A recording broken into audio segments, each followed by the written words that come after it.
Do you want to learn how to make this pretty, fun mermaid cake? Stay tuned and watch. For this cake, I'm going to frost it with an Italian meringue buttercream, and I'll put the link down below in the descriptions how I made this. Since this is a mermaid cake, I am going to use this pretty teal color. It's a Wilton gel food safe color. And now I'm going to mix it in this glass bowl.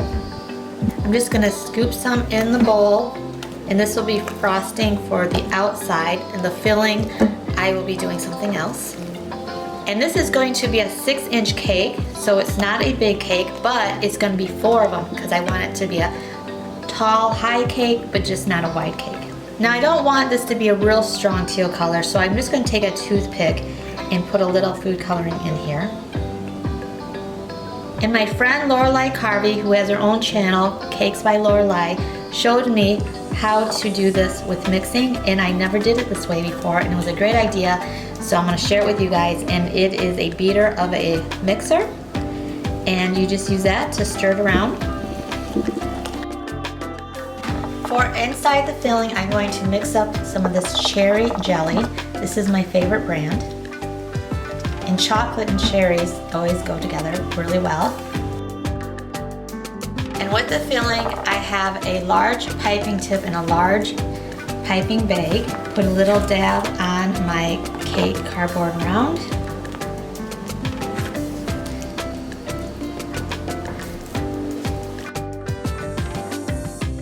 Then I smooth it out with my offset spatula. That's a small one. And I want the filling to be kind of thick because the cakes are high.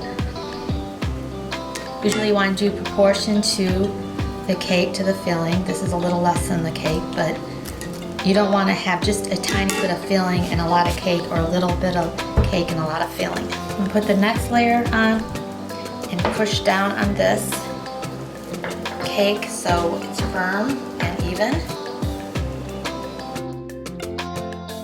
In the middle layer, I am going to put some raspberries on top of this. It's kind of fun to put different things in each layer. So raspberries is just going to be in the middle of this cake. You could put blueberries, raspberries, and then like strawberries. That would be kind of fun on different layers. You don't have to do them all the same. But this layer is just going to have some raspberries.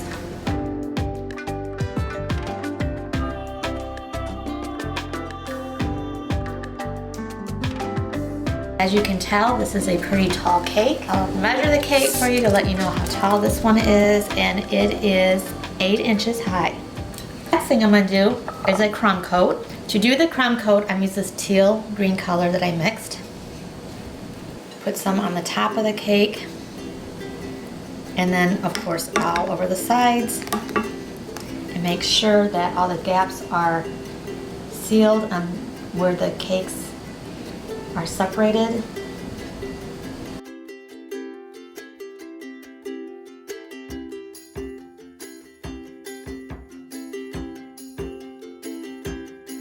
Now the next layer of frosting.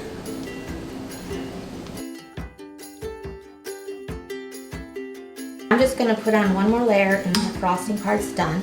But for this layer, I'm going to add a little texture. So I'm not going to smooth it out with my offset spatula, and I'm just going to put it on like this with the large offset spatula. Now the next part is going to be a lot of fun, and it's raining out, which is kind of cool because, you know, rain, water, ocean. And I am going to now put on these pretties. So the first thing I'm going to do is have my piping bag ready with the frosting in it, so I have something to put on the back of these. But the frosting is pretty thick, so you probably don't really need much on the back. But I am going to just put some of the coral here, and then I do want to put a couple of seahorses in the front area, so I'm going to put one there. And then I'm just going to put 2 kind of by each other, so one's going to be there, and then the other one I'm just going to have come down a little bit from that. And then I'm just going to randomly just put down the seashells. here and there, mostly at the border. And I have these, which I think are really cool. I'm gonna put them on the side of the cake. And kind of have them come up like this. Kind of like sea anemones.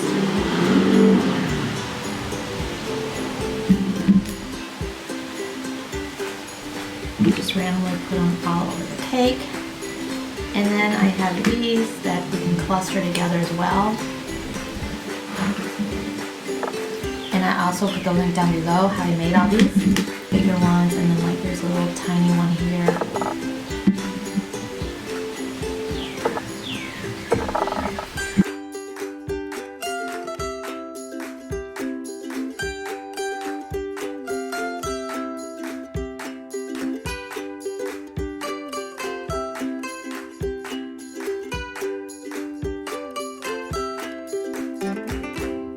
Okay, so now on the very top, I want to put the mermaid tails, and I want to figure out where I want my front to be. Over here. Kind of squish it down into the cake. Then I'm going to bring one over here. And I have some mermaid tails that broke off the bodies, but I'm still going to use them because it's going to look like they're in the water. They're just swimming.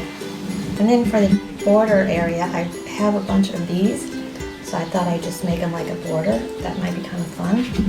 So just kind of set them around the border part.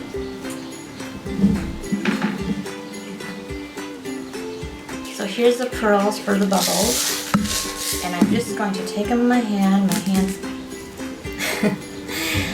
kind of wet, but I'm gonna try to put clusters of them here and there, even though I know a bunch are gonna fall because that's what happens.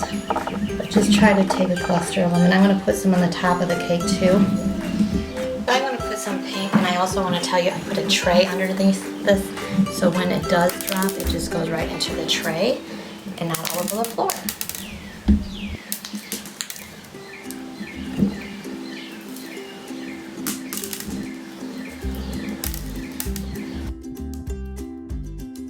The very last thing I'm going to do is just put a little bit of this gold on there because it looks like sand to me, but it just adds a little magic. So I'm just going to sprinkle very lightly, just a tiny bit, but not very much, and just kind of press it in on the sides. Okay everyone, it's done. And I have to go. I am so late. I got to go get my daughter, and I hope and she'll be on video with me and celebrating her birthday, her 21st birthday with this cake. That will be the next video. But thanks for watching, and I hope you enjoyed this video. See you next time.